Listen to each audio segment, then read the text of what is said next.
Hello बच्चों। आज मैं आप लोगों को क्लास 6 की जो आपके पास न्यू एनसीईआरटी की बुक है ना, उसमें हमने chapter number 3 number play start कर रखा है। लास्ट क्लास में ना मैंने आप लोगों को पेज नंबर 63 तक एक्सप्लेन कर दिया था। तो यहाँ तक की वीडियोस चैनल पे अपलोड है, आप वहाँ से कर सकते हैं। चलिए आज हम एक नया टॉपिक पढ़ते हैं, clock and calendar numbers. Clock और कैलेंडर नंबर्स के बारे में जानते हैं। कह रहे on the usual 12 hour clocks there are timing with different pattern. For example 4:44, 10:10, 12:21। कह रहा अगर हम 12 आवर क्लॉक को देखें तो उसमें जो टाइमिंग होती है वो अलग अलग पैटर्न्स की होती है, जैसे कि ये पैटर्न आपको दे रखा है। Try and find out all possible time on 12 hour clock of each of these type. इस टाइप के क्या आप कोई और पैटर्न लिख सकते हो? तो बहुत सारे पैटर्न है। 1:11 लिख दो, 2:22 लिख दो, 3:33 लिख दो, लिख सकते हो ना। तो कुछ पैटर्न सिर्फ आपको यहाँ पर लिखने हैं, तो वो मैं यहाँ पर लिख देती हूँ।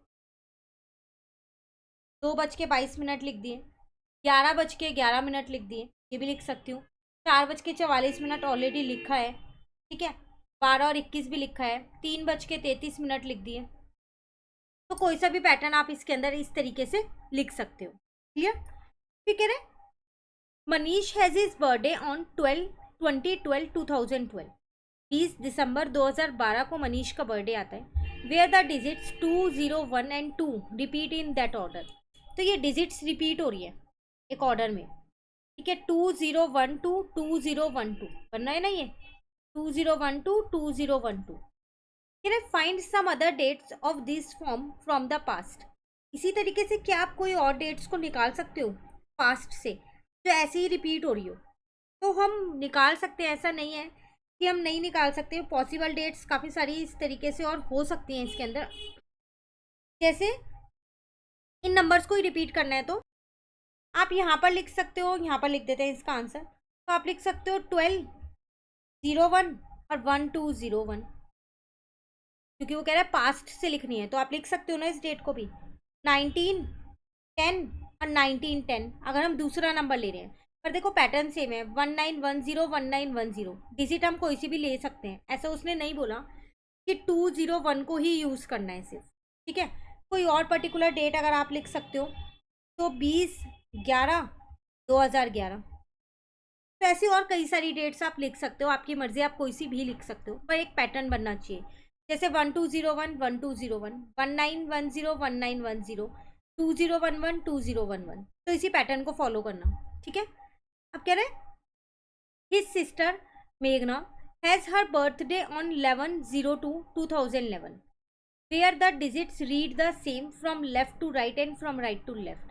अब उसकी सिस्टर का बर्थडे इस दिन आता है, तो आप इसको ऐसे पढ़ लो या आप इसको ऐसे पढ़ लो, सेम ही पढ़ा जा रहा है। 1102 और 2011 पढ़ा जा रहा है ना। अब कह रहे हैं find all possible dates of this from the past. अब इस पैटर्न की डेट्स बताओ थोड़ी बहुत, जो आगे से रीड करो चाहे पीछे से सेम ही रीड हो। तो आप लिख सकते हो 10/02/2001।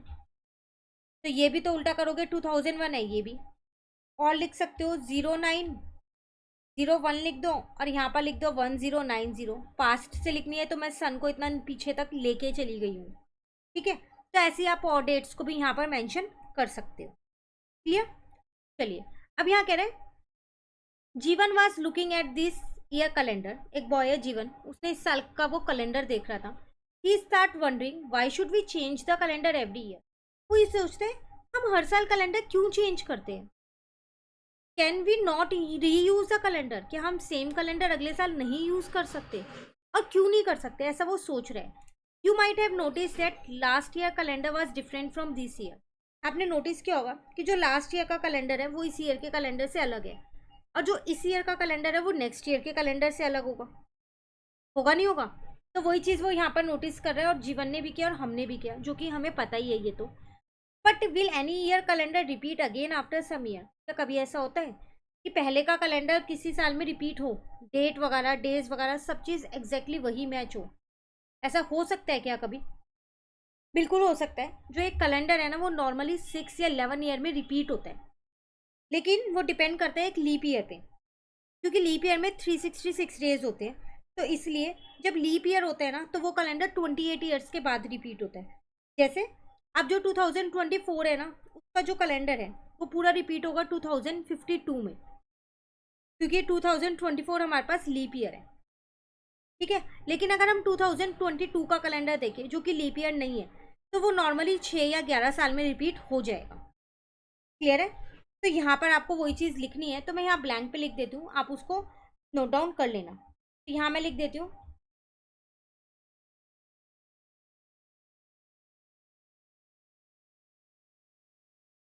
Calendar repetition can happen after 6 or 11 years depending on the leap year.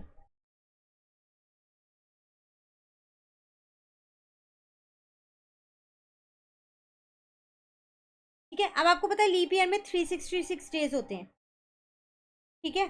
तो यहाँ पर लिख देते हैं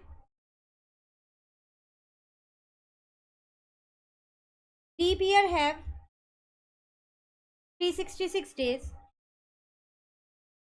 तो दिस कैलेंडर, तो जो लीप ईयर के कैलेंडर होते हैं ना, वो 28 ईयर्स के बाद सेम होते हैं, are the same after every 28 years। For example, the 2024 calendar, जो इस साल का कैलेंडर है, will रिपीट इन 2052 में रिपीट होगा। लेकिन जो 2022 का कैलेंडर है वो 6 या 11 ईयर में रिपीट हो जाएगा। क्लियर है? चलिए, आज हमने ये कंप्लीट कर लिया। फिगर इट आउट मैं इसका नेक्स्ट क्लास में कराऊंगी, फिर हमारा ये वाला टॉपिक भी पूरा कंप्लीट हो जाएगा, फिर हम करेंगे मेंटल मैथ्स। ठीक है, मिलते हैं नेक्स्ट क्लास में। आपको जैसे कि पता है कि इस चैनल पे सारे चैप्टर्स अपलोड हो रहे हैं, 3 चल ही रहा है, 4, 5 ऑलरेडी हो चुका है, 6, 7 भी चल रहा है, इसके साथ साथ चैप्टर 10 भी शुरू हो गया है। आप जल्दी से चैनल को सब्सक्राइब कर लीजिए, फ्रेंड्स के साथ शेयर कर दीजिए और अपनी प्रैक्टिस स्टार्ट कर दीजिए इस बुक से। Thank you.